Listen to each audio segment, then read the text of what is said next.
Good morning, good afternoon, and good evening po sa inyong lahat. Ito po ang aming ulam for tonight, yung dulong pong nabili ko. Diyan lang naman po sa tres ko nabili itong dulong na to. Actually, 100 pesos lang po ang bili ko dito sa dulong na to. Kanina ko konti lang yan. Kaya lang po siya naparami.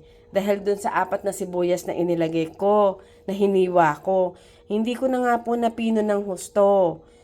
Ang ginawa ko po dito, hinugasan ko po munang mabuti. Kasi sobrang alat po nitong dulong.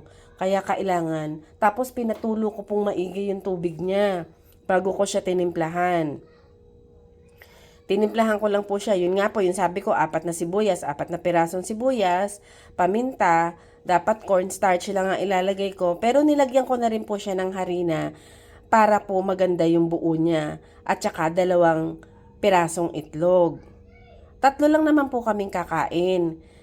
Panigurado may matitira pa rin po dito. Hindi ko lang po alam kung po pwede yung dog dito sa ulam na to. Kasi nga, tsaka ito po mataas po ito sa uric acid. Kaya bihirang-bihira po akong bumili nito. Itong dulong. Natsyempo lang kanina kasi nakita ko sariwan-sariwa. Tsaka wala akong maisip na bibilin ulam.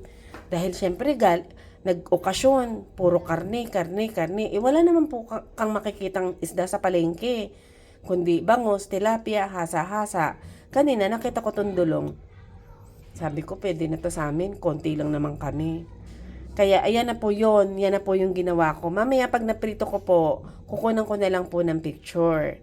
Kung nagustuhan niyo po yung aking video, please react, comment, share, and please don't skip the ads. Marami pong salamat sa inyo.